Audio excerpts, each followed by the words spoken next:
Ghislaine Maxwell is expected to make her first court appearance in New York on Friday. She faces 6 charges relating to crimes allegedly committed by her former boyfriend, the sex offender Jeffrey Epstein, who killed himself in prison last year while awaiting trial. All eyes are, of course, on what, if anything, she'll say about Jeffrey Epstein's friendship with Prince Andrew. We'll speak to the woman who first made public that friendship between the two in a moment. First, though, I'm joined by our US correspondent, David Grossman. What is happening now, David? What are you expecting? Well, Ghislaine Maxwell is continuing her journey through the American criminal justice system. Today, she's been moved from the rather cosy-sounding Merrimack County Jail in New Hampshire, about 20 miles away from the house in New Hampshire that she bought last year, where she was arrested by the FBI last Thursday. And she was taken to the rather less cosy-sounding Metropolitan Detention Center in Brooklyn, New York. Now, she's going to make her first appearance, as you say, in federal court on Thursday on those 6 counts, 4 criminal counts relating to the procuring and transporting of minors for illegal sex acts, and 2 counts of perjury. And it's at that hearing that we expect prosecutors to oppose her application for bail. They say she poses an extreme flight risk. She is in possession, they say, of 3 passports. She has a lot of money and a connection all over the world with lots of powerful individuals. And they say, quote in a memo, absolutely no reason to stay in the United States and face the possibility of a lengthy prison sentence. Where does that leave all the other names then? Well, I imagine a lot of people will be pretty nervous about what is she going to say. She's been photographed over the years with many rich and powerful individuals, not least, of course, Prince Andrew. Now, one of the women, one of the girls that Jeffrey Epstein preyed upon, one of his victims, Virginia Giuffre, Roberts as she was, has claimed that Ghislaine Maxwell pressured her into having sex with Prince Andrew in 2001 when she was just 17. Now, Prince Andrew denies this happened. As you know, you asked him the question, Emily. Today, the Labour leader, Sir Keir Starmer, a former director of public prosecutions, was asked about this. Here's what he had to say. So does Prince Andrew need to cooperate with the US to put this to bed? Well, of course he should cooperate with the US. Are you disappointed he hasn't, Sir Keir? Well, he will have to justify his own actions, but it doesn't matter who you are. You cooperate with the law enforcement authorities when they require you to do so.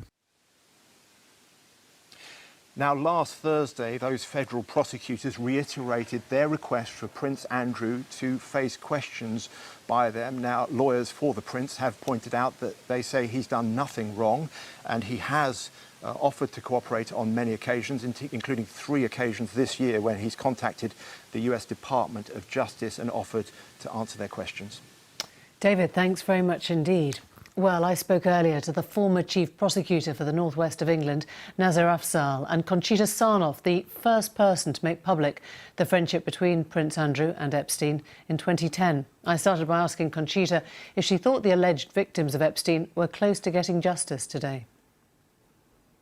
Emily, I believe their accusers are far closer today than they were in 2009 when I began the investigation. And I think that given the Attorney General's latest interview, where he said that he was very interested in, quote, interviewing, end quote, Prince Andrew, and moving forward with the other investigations, I believe the Department of Justice is very serious this time around. Just to remind our viewers, you were friends with Ghislaine.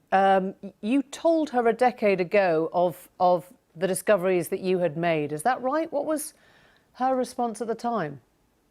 Yes. Well, the word that she used, which surprised me, was ridiculous. I've known Ghislaine for many years, since the early 90s. And when I reviewed the first arrest report, the Epstein's arrest report at the Palm Beach police station, and I reviewed the indictments against Ghislaine, I called her and I said, Ghislaine, I'm not sure if you're familiar with all these charges, but I'm very concerned. And are you familiar? Do you know? And she said, oh, that's just ridiculous, Conchita, and shrugged it off. And basically, didn't have many nice things to say about the girls who had been accusing her and Jeffrey Epstein.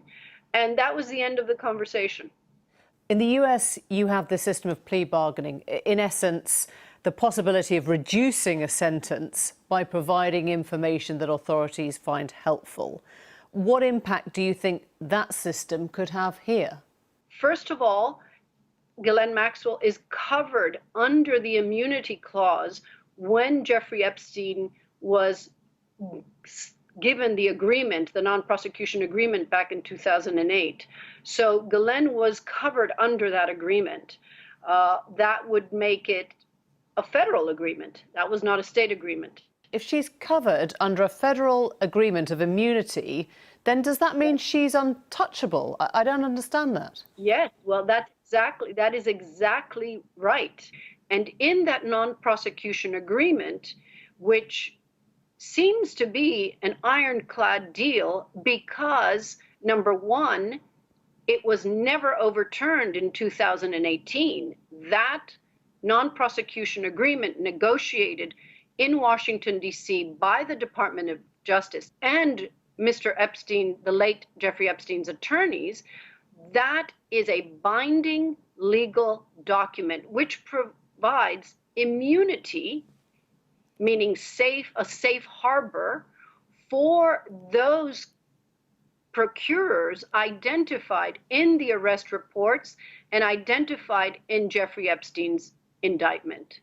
So of those, Ghislaine Maxwell is one. In addition, there is also very important the statute of limitation, which as you know, it's now been 20 years. Conchita Sarnoff, thank you very much. Nazir Afzal, Prince Andrew has stated clearly that he's cooperated with the US authorities. He says on at least 3 occasions. How do you explain the mismatch then with what the authorities there are saying? Good evening, Emily. Well, the Americans don't normally exaggerate when they say, as they've said in this case, that they don't think what Prince Andrew has offered amounts to cooperation. As I understand it, Prince Andrew and his representatives are keen and will provide a written statement, which is him saying what he wants to say. What the American authorities want to do is to be able to probe him on that, and that requires a face-to-face interview. And they are miles apart. A written statement is really what you want to say, and it goes without challenge. And what an interview can do is to challenge you. And I think that's where the difference lies. So whilst, yes, there's an offer of cooperation, it certainly doesn't meet the standard required by the American authorities. Is this a different set of circumstances? Will they be conscious of wider diplomatic implications in all of this?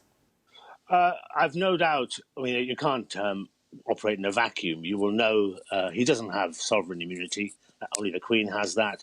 He doesn't have diplomatic immunity because only when he was a trade envoy would he have that. So he's just an individual like any other individual. Of course, he happens to be the Queen's son, and therefore, as a consequence, there will be massive ramifications, not just in this country, but across the world. All of that must play a part. But what the prosecutors are doing is trying to deliver justice for the alleged victims, or the accusers, as I think you call them. And that must be their primary responsibility.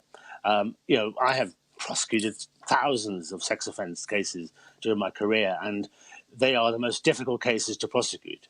Invariably, you will only have one person's account against another person's account, and that often leads to unsuccessful outcomes. But I always prayed that I would find another witness or somebody who had information or somebody who had intelligence or evidence, and that would undoubtedly strengthen the prosecution case. And what they clearly feel, the FBI, is that whatever information or evidence that Prince Andrew has would strengthen their case against any individuals that they plan to prosecute in the United States. So in this case, if you were an FBI prosecutor, you would not be satisfied with written statements. Is that what you're saying?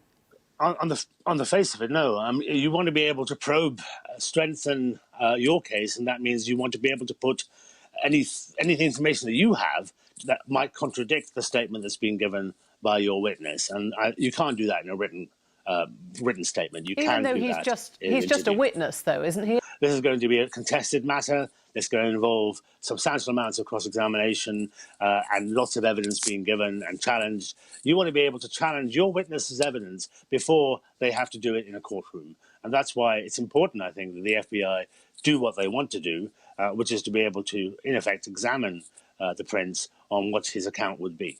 Where does this go from here? As you look at the situation, Prince Andrew thinks that he has done all that he is able to do. The FBI think that there are huge gaps.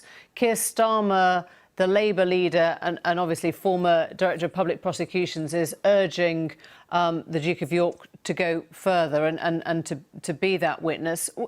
What would be your bet as to how this proceeds? I think the Home Office want to stay out of it.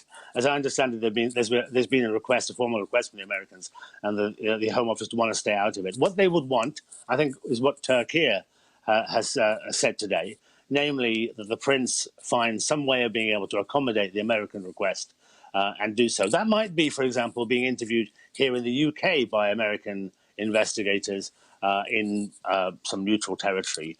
That way they would be able to cross-examine him or examine him on what he says to ensure that they are able to satisfy themselves that they've got all they need. And so I think that might be the ultimate solution to this, or certainly one solution. Well, Prince Andrew has previously released a statement saying the US Department of Justice, he stated that he's never has been the target of an investigation, and the Prince has offered to cooperate 3 times as a witness.